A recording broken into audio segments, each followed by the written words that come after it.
Hello, everybody. We're just going to give everybody a minute to get in before we get things started.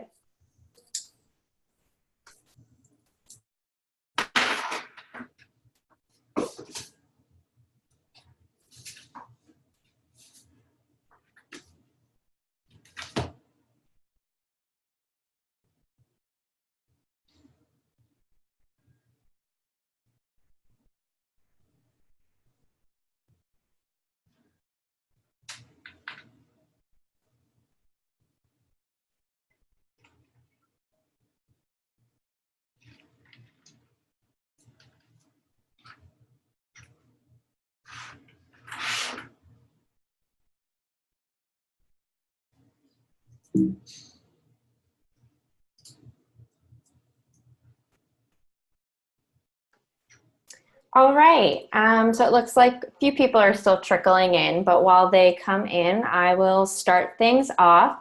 Thank you for joining us today. My name is Sam, and I work with Fairy God Boss.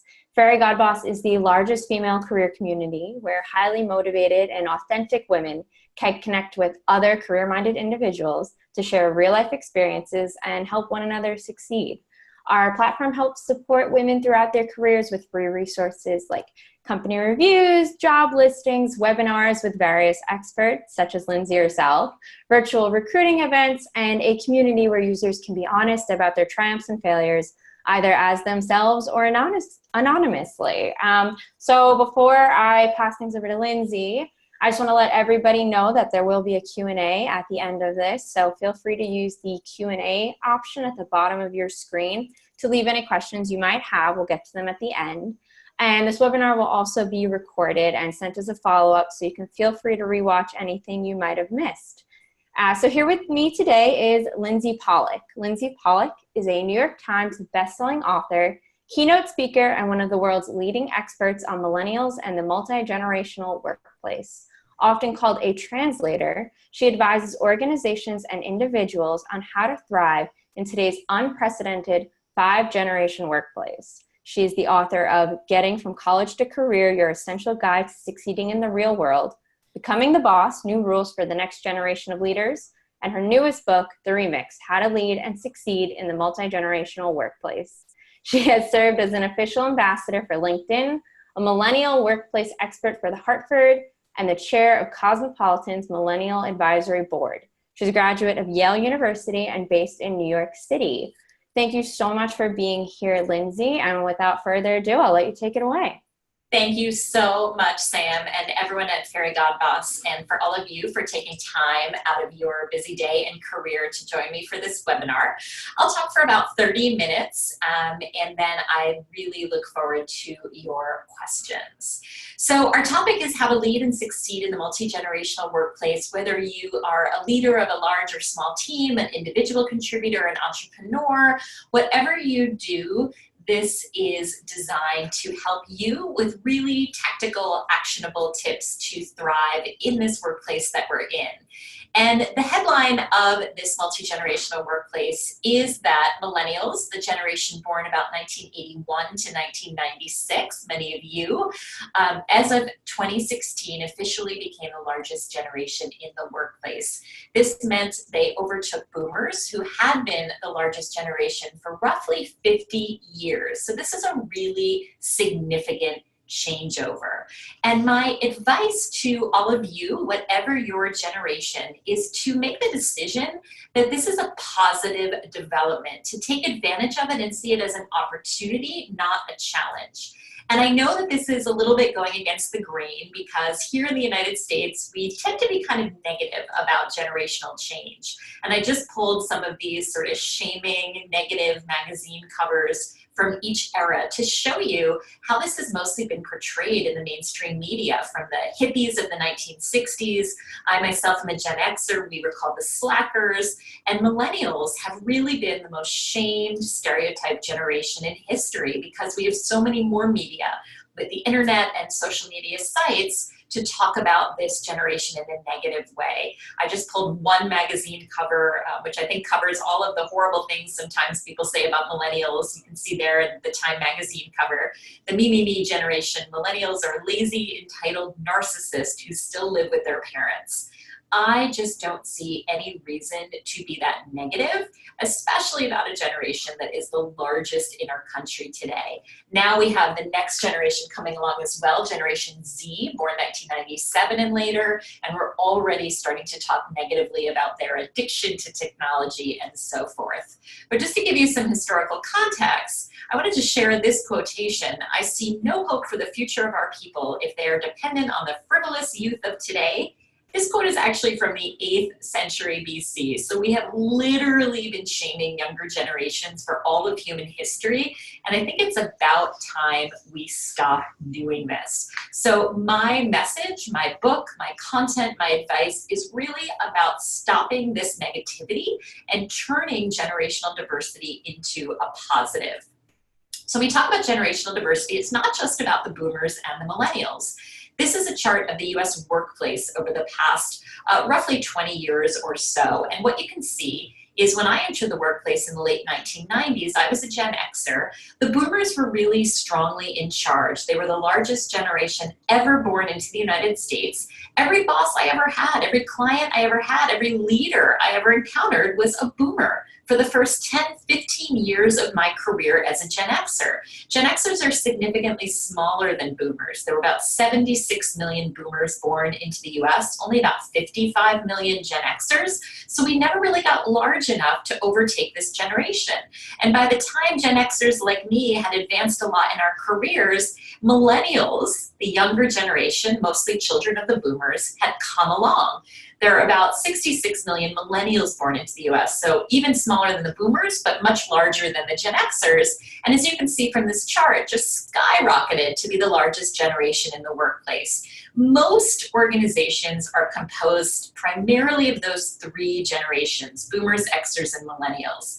However, the traditionalists or silent generation, those World War II vets, are still in the workplace today. Because of the recession in 2008, many older Americans have had to continue to work longer. So we actually have more Americans in the workplace today over the age of 85 than ever before in history. Over 200,000 people in this country, over 85 are still working. So you can see they're still in the workplace on the top end. Post-millennials, are also known as Generation Z, are just starting to graduate from high school and college and starting to be a force at about 9 or 10 million in the workplace. So we've gone just over the past 20 years from a 3-generation workplace to a 5-generation workplace. And I'd encourage you to think about your particular company or organization or association or volunteer group and think about what your multi-generational mix looks like. How many generations do you have? And what are the percentages of each generation? But the reality today is that you could have people 10, 20, 30, 40, 50 years apart in age working side by side. And we've just never seen that before.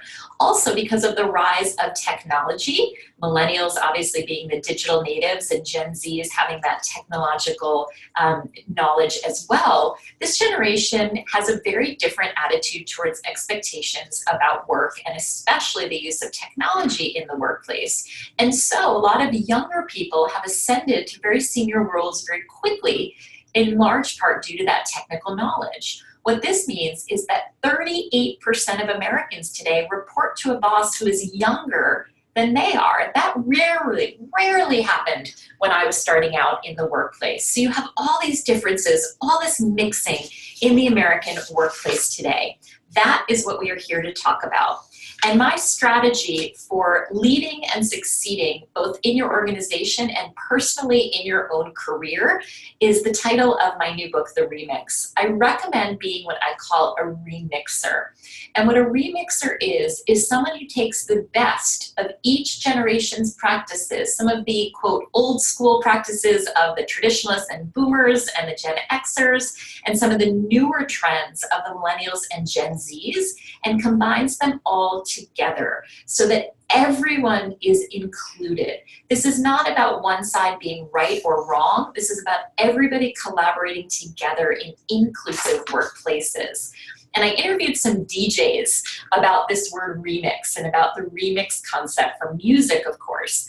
And what they told me that really resonated is that a trick of DJs is if you have an empty dance floor, you play a remix, because the older people know the classic part of a remix song and they come and dance, and the younger people know the remixed version of that classic song and they come and dance. So by combining the classic and the new, everybody feels included, and everybody's also a bit uncomfortable because the older people might not know the new version and the younger people might not know the old version. So it's an inclusive, level playing field that pulls from the very best of every generation.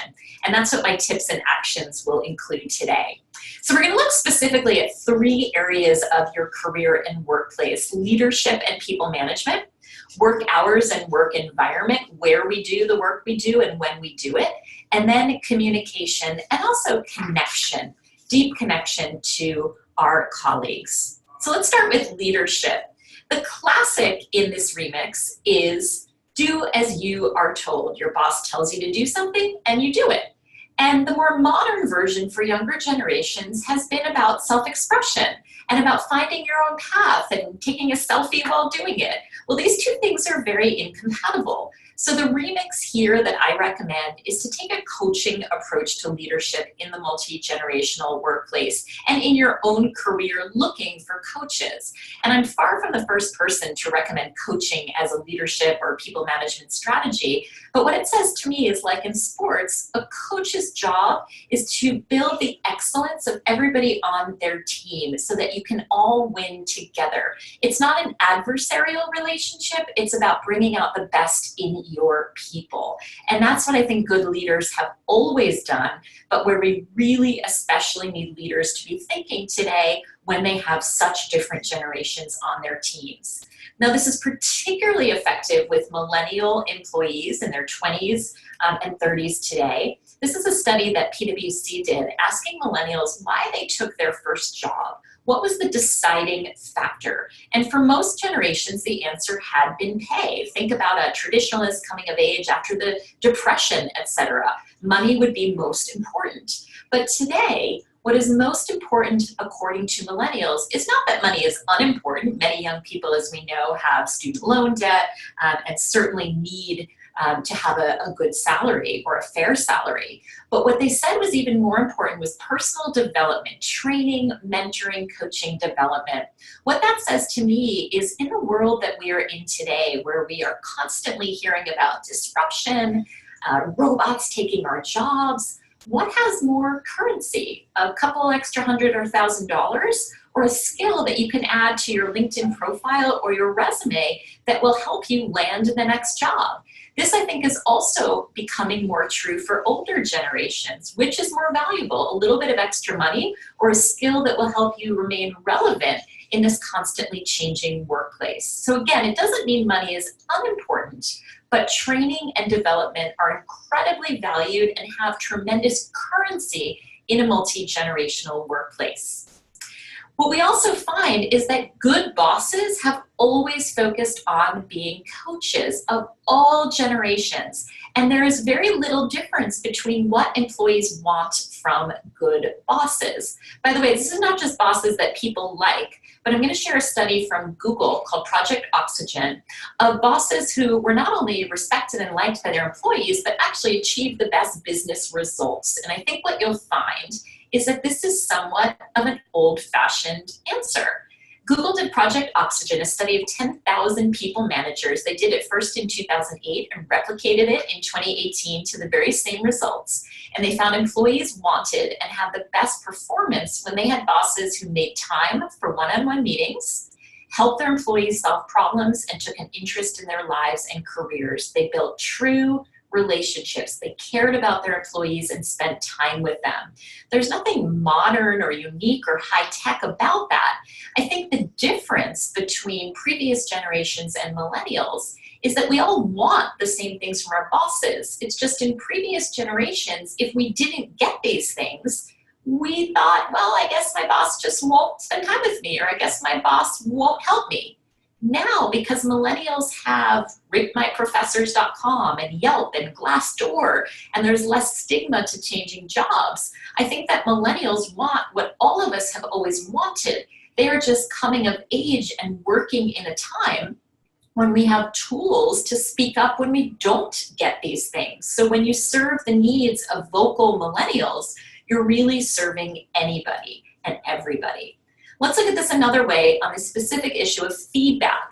I do a lot of corporate speaking and consulting, and one of the complaints that I hear a lot from baby boomer and Gen X managers is that millennials want a lot more feedback than other generations. And those of you who are millennials might resonate with this. 72% of employees under the age of 30, so that's millennials and now Gen Z, say that they want feedback daily or weekly. The same study found that 60% of Gen Xers and boomers and traditionalists said they wanted exactly the same thing. Those numbers are a little bit different, but most people want more feedback than they are receiving. This is why many companies have stopped giving annual reviews and instead are giving more regular, constant feedback. What this also says to me is that generations are not the be-all and end-all. You should never manage or judge someone only by their generation, because 30 to 40% of people don't want that much feedback. So some of it is personality, some of it is job function, some of it is introvert versus extrovert. But what this says to me is that most people want more feedback than they are receiving. So what do? Go back to the basics that have always worked. One of my favorite management books is The 1 Minute Manager. When I was writing Becoming the Boss, I interviewed 100 leaders about what makes a good manager, and so many of them recommended this book. You can see it was recently released as the new 1 Minute Manager. And what the 1 Minute Manager says is to give people 1 minute specific feedback, catch them doing something right when it's positive, and 1 minute specific correction when they need to do something differently. It's about ongoing, frequent feedback rather than holding all of it inside and giving it all at the annual review. I think this book is more relevant today than ever. If you are an employee, an individual contributor, what you can do to get more coaching, to make sure that you are receiving the feedback and management that you want, is to really think about the art of managing up. And we can all do this no matter what our level, but managing up means that your relationship with your boss is not entirely your boss's responsibility, right? A lot of us think, well, it's their job to manage me. But in reality, you as the employee can do a lot to make that relationship successful and get the coaching and feedback you want. And the way to do that is to really think of your boss as a client. Or think of your clients or anyone senior to you, your VIPs, your stakeholders, as people that you need to understand and manage. So know what their job requires. Understand the best ways to get in touch with them. Some baby boomers might prefer in-person meetings. Some might love it when you text them, but you will never know unless you ask and study their preferences. If their feedback style is to only meet once a month, you might need to go elsewhere and find mentors to serve your needs. Does this person like you to meet by popping into their office or setting up an appointment? Do they have any pet peeves in their email style? Are they a morning person or not a morning person? The more you as an employee can learn your boss, whatever his or her generation, the more you can manage that relationship and get what you need. A couple of more tips on how to lead and succeed in your multi-generational situation. That one-on-one time that Google talked about is something that you can drive whether you are a leader or an employee or somewhere in the middle or both. Try to spend real quality one-on-one time with each person you work with, even just stopping by to say hello in the morning or sending them an email to thank them for something. When we live in such a busy time, that one-on-one relationship, I think, is more important than ever, particularly if you have generational divides. The way to overcome those is just to break bread together, to find commonalities, to talk one-on-one. If you are a leader, make sure that you spend one-on-one time with each one of your employees. I find that when people get busy, that's the first thing to fall off the calendar. Don't let that happen. Know that in a multi-generational workplace, people have different expectations for work product. For instance, if I say, get in touch with Bob, that could have very different meanings to lots of different people. If I talk about going viral, somebody might not know exactly what that means. You have to be very explicit because we have so many different reference points across generations. So give people examples of what your expectations are. I was working with a law firm, and the partner at the law firm said, these young kids today, they don't know how to write. Their writing is terrible. Their writing is not as good as my generation's was. And I said, well, how are you coaching people on how to improve? And he said, I tell them, write better. That was not a very effective style of coaching and leadership. So what we came up with is that firm now collected 100 examples of well-written documents, emails, briefs, memos, etc. They put it into a PDF and a binder, giving people choices of how they would consume that information. And now they're able to say to all of the lawyers, this is how we define excellence. This is what excellence looks like to us. Give people explicit examples. And if you're the employee, ask people of different generations what their definition of excellence and success might be. And finally, a really big trend in a lot of companies is reverse mentoring. This is a great example of a remix because mentoring with an older person, guiding and giving advice to a younger person is a total classic. It should never go away. I encourage you to have all the mentors you can. The remix is that this relationship can now go in both directions. I know many CEOs who spend time with some of the most junior people in their organizations because they need to serve a multi-generational audience. If you are a millennial, find a Gen Z mentor because those are the people that you are going to be managing. Make sure that you are connecting and have relationships professionally with people of all generations so that you genuinely find connections and empathy for people who come from different backgrounds and timeframes. Our second of 3 topics is work hours and environment. In the past, work was 9 to 5. Work was sit at a desk and do your job. Work was 2 weeks of vacation. As Henry Ford said, you can have any color Ford you want as long as it's black. Everything was uniform. And now, as consumers, we live at a time where we expect to have anything we want customized to however we want it. Just think of Build-A-Bear Workshop. So the children of that generation who grew up with almost unlimited customization will expect that in the workplace. So how do you mix these two expectations? The remix here is to offer more options and flexibility. Put another way, one size fits none. When you ask people, do you want an office with a door or open space? There's a lot of wiggle room in between those two. And some people want open space sometimes, and they want a closed door at other times. So we have to give people more selection and options. The first question I would ask for each of you is, what does work flexibility mean to you? To some people, it means working from home. To some people, it means working flexible hours. To other people, it means I'll work all the time, but when I'm at work, I might need to do some online shopping or text my friends because I'm not able to do that when I work late. So make sure if you are an employer that you understand what flexibility means to your team. I find a lot of companies and leaders jump to the conclusion that everybody wants to work from home all the time, or all millennials want to work 3 hours a day. That's not the case. People generally want flexibility around the edges. They want to go to a soul cycle class at 4 o'clock. They want to work from home once a week when they have work being done on their apartment. So ask people what it is they're looking for before jumping to conclusions.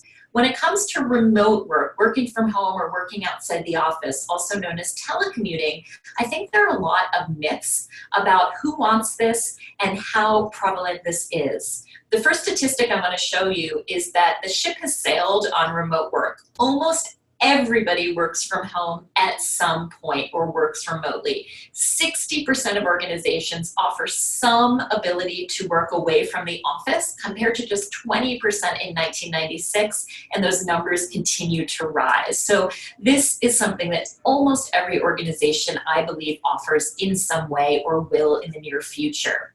Some people think that working from home or telecommuting is only for working moms. That is not true. Roughly the same number of women and men work remotely. And this is not a millennial issue. It's actually more common to work remotely for people over 35, particularly those in the baby boomer demographic who are in their 50s, 60s, and early 70s. So again, we need to rethink what flexibility is and who is asking for it and benefiting from it. So what I would suggest if you are a leader is to ask people who are asking for more flexibility or complaining about work hours or about face time is to ask them to be part of the solution.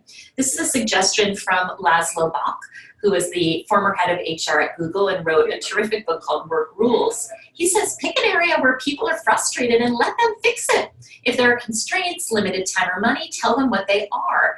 Give your people a voice in shaping your time or company, and you might be stunned by what they accomplish. So here's an example. I worked with a cosmetics brand that started a program called 100 Paper Cuts.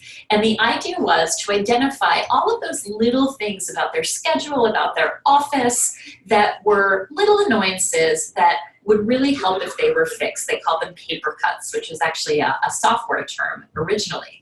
And the head of this team said, I empower you to create a multi-generational team so everybody's voice is heard to find, identify paper cuts in our organization, particularly related to our workspace and flexibility, and solve them.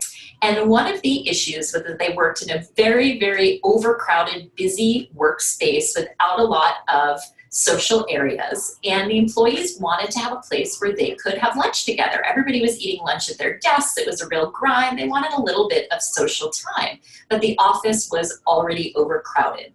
So they identified the paper cut, and this team said, well, what if we took our small conference room, and from 12 o'clock to 1 o'clock every day, we made that the lunchroom. And they put in a communal table, and they said, you don't have to come, it's optional, it's flexible, but anyone who wants to come and have lunch in that room can do it from 12 o'clock to 1 o'clock.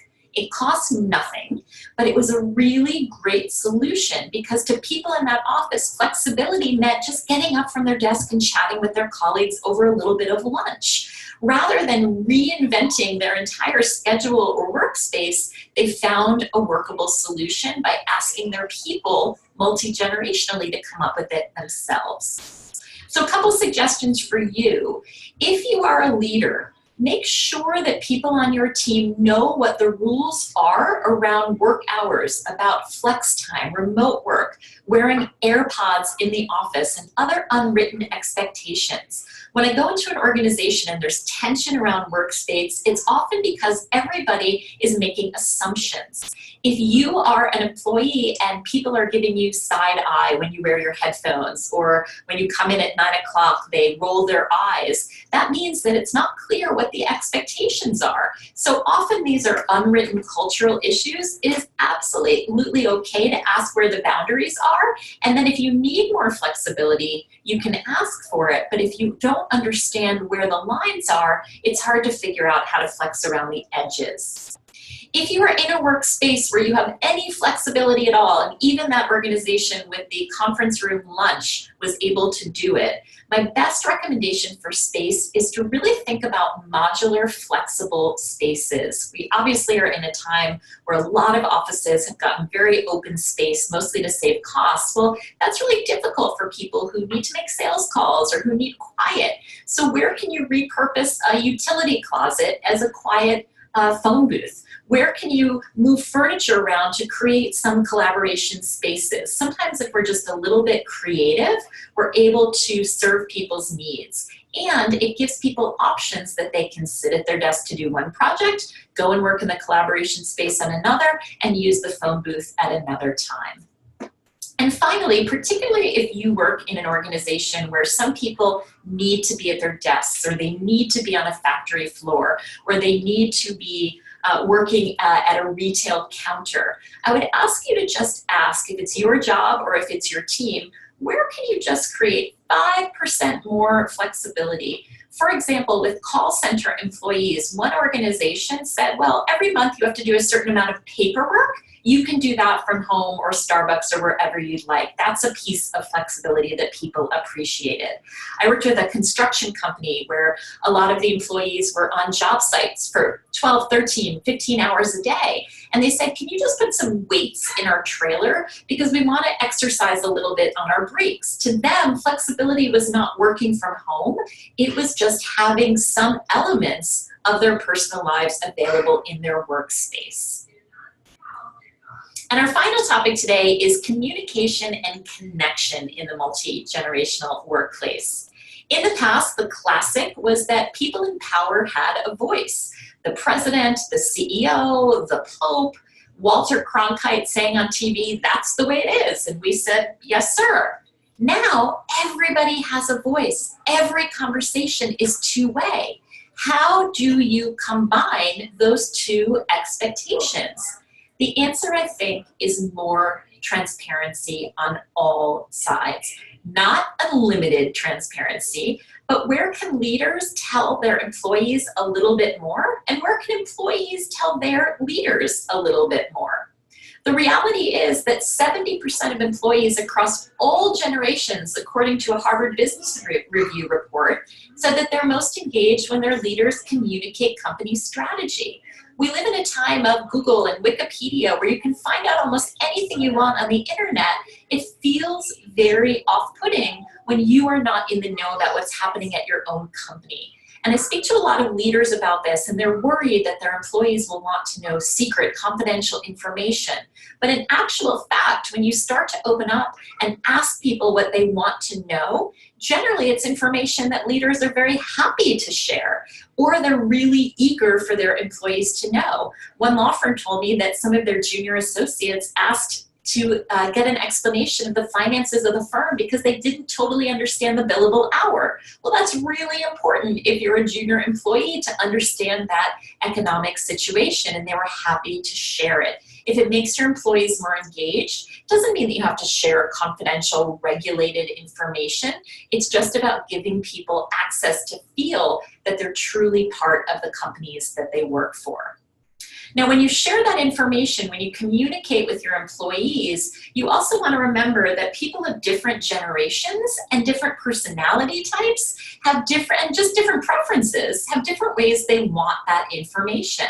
Fortunately, it's so easy today to offer communication options. There is no one-size-fits-all way to communicate. I have a lot of leaders say, well, should I give a speech? Should I do a conference call? Should I do a webinar? And my answer is yes to all of the above.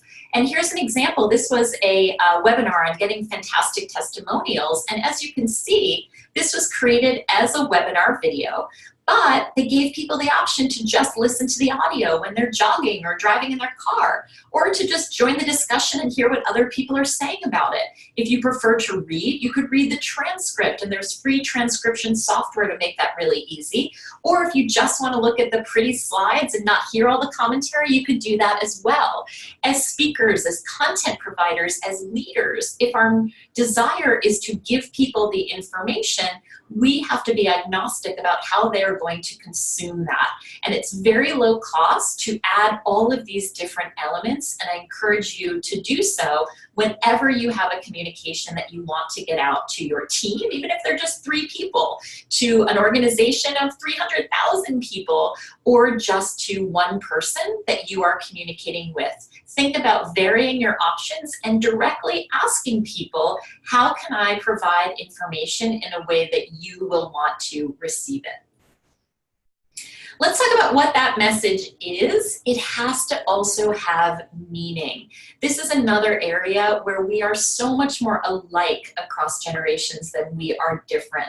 One study found that employees who find their work highly meaningful, who feel that their work has a mission, whose company is talking to them about purpose, are 69% less likely to quit within the next 6 months. And one of the best examples of this is from KPMG, who started a program called the Purpose Project. And what this was they asked employees at KPMG, 27,000 across the world, to explain the purpose of their jobs. And I'll just show you these three. The ones who said they championed democracy, they were counting votes in South Africa for the election of Nelson Mandela.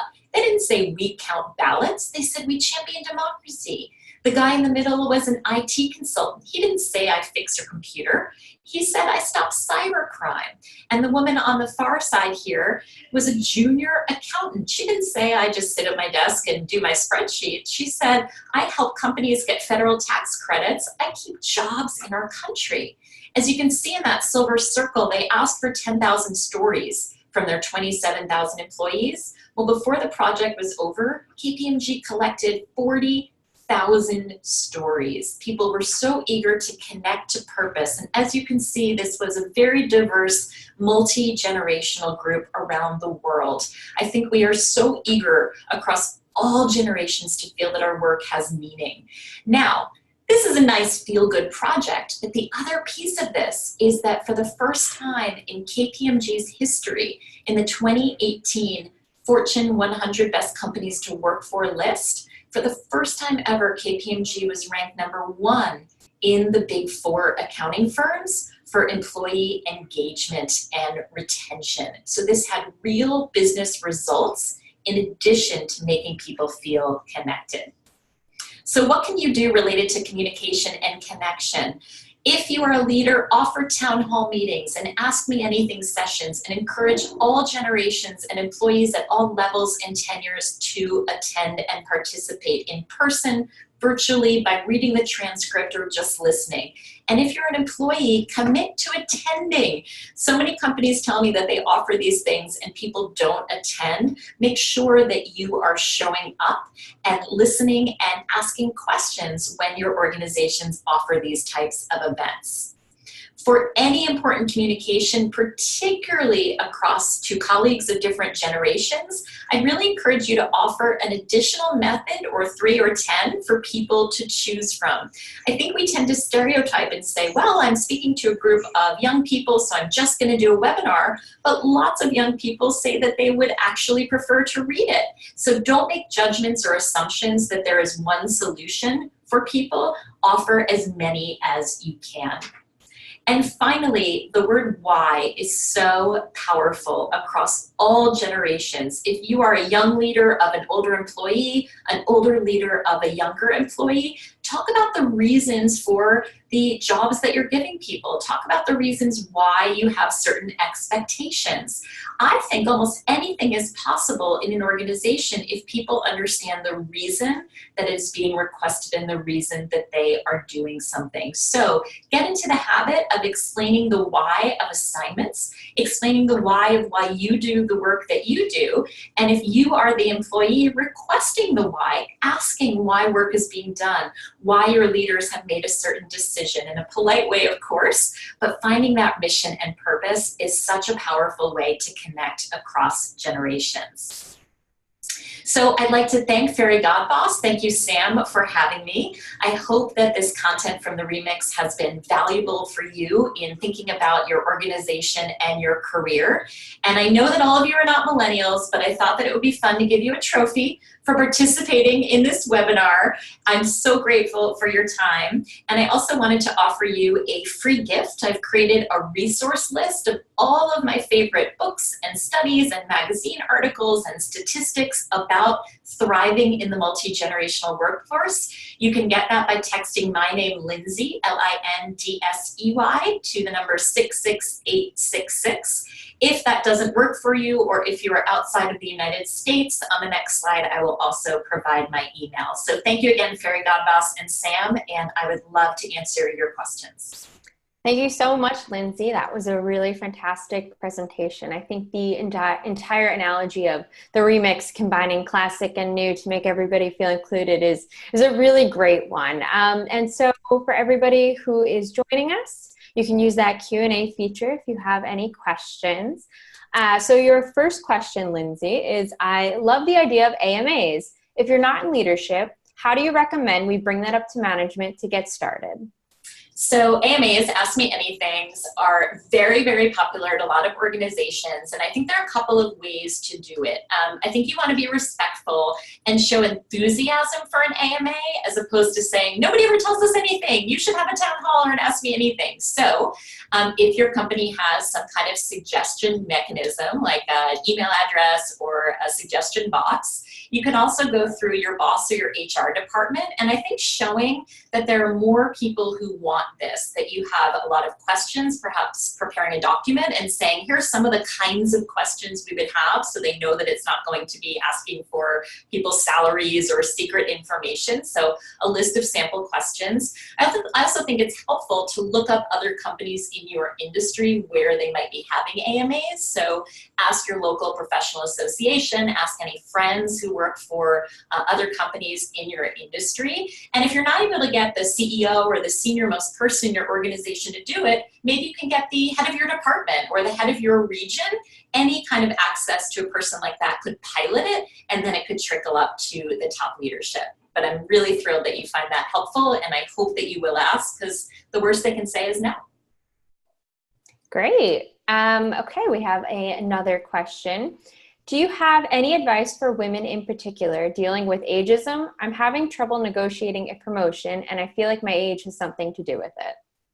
Boy, one of the things I found out in researching this book is ageism is very real. It's a big concern, and people have every right to be concerned. It is unfair and it is illegal, but it does happen. So a couple of suggestions. One is, don't draw attention to your age unnecessarily. A lot of leaders told me that people will kind of put themselves down or say, well, I'm just a Luddite, or I know that I'm not as young as everybody else. So put all of that aside and be your own advocate. I would really start to build a more multi-generational network so that leaders can see you engaging across all levels and generations at your organization, so that people know that you are part of the community, that you have fellowship with everybody else, that you are networked in your organization. And I would really think about what are the qualities that they want in someone who will be promoted, and focus on that skill building. Make sure that if you have any deficits or areas where you know you could improve, maybe it's technology, maybe it's your sales numbers, make sure that you have a great business story to tell, so that the focus goes away from anything you don't want it to be on. And you're talking about, well, I've built in this area, I'm reskilling in this area, there's an innovation in this area. Really use the language of change and forward motion to move forward. So I'd be very candid in asking, not about age, but what skills do you need for the role that I'd like to be promoted into? And rather than waiting to be identified as needing to reskill or build additional capacity, make sure that you are taking it upon yourself to show that you are someone who will never be stagnant in your role. Unfortunately, it takes a lot of work to stay relevant and agile in this world, but I think that that lifelong learning mentality is really what's required of all of us, particularly those of us who've been in the workplace a long time. But I do have a lot of empathy for that concern. I really recommend the work of Chip Conley, C-O-N-L-E-Y. He wrote a book called Modern Elder. He had his own company for many years and then joined Airbnb in his 50s. And he talks about how he positioned himself for that role. And I think it's a really helpful model to look at. Great. You talked about mentorships a lot. How do you recommend somebody who's maybe younger, a millennial, approach somebody from Gen Z if it might be intimidating? And how do they seek out the right person to help mentor them? So I think mentoring with finding an older mentor or a younger mentor really starts small. I'm a really big fan of the concept of micro-mentoring, which is rather than saying, Sam, will you be my mentor? Will you be my best friend for the rest of my life and mentor me for 30 years? That's just like not going to happen, right? So start with dating. Start with saying, hey, can I take you out for a cup of coffee? Or I just had one quick question. I'd really love your advice. So I'd start really small and then add a little bit more. I don't think you have to say, will you be my mentor? And I also kind of like the idea that's pretty popular now of feeling like you have a mentorship board of advisors, which is that there is not one person who is going to be your be-all and end-all mentor, but that you have several people that you cultivate and talk to and ask for advice different situations might call for different people. I definitely would say that I don't have one person who is my only mentor. I have several people who mentor me, mentor as a verb, from all different generations. So I don't think that you have to think really big. I'd start very, very micro in just asking someone for advice, sending them a thank you note, and then doing it again. Great. Looks like we have one more question here. Do you have any insights on millennials outside of the US, or any resources you can recommend on working with millennials who maybe aren't from America?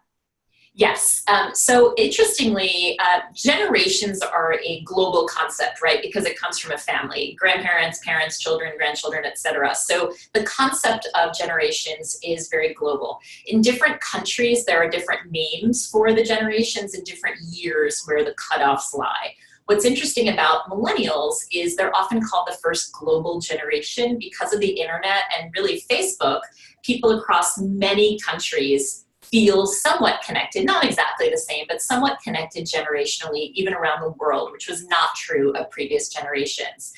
One thing is that in most other countries outside of the US, usually they're called Generation Y, sometimes millennials, but Gen Y is a little bit more popular.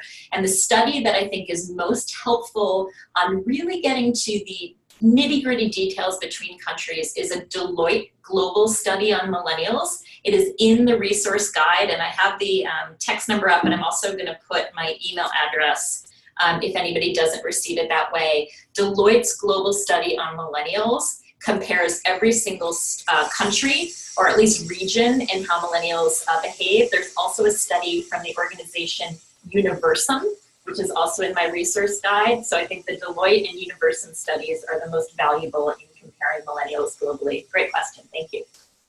Perfect. Well, thank you so much, Lindsay. It looks like we've answered all our questions. You can find Lindsay and more info about her brand new book at lindsaypollock.com. Just refer to the screen for contact information. Thank you again, Lindsay. We really appreciate you joining us today. Thank you so much, Sam. Thank you, Fairy Godboss, and thanks everyone for tuning in. I really appreciate it. Thanks, everybody. Have a great rest of your day.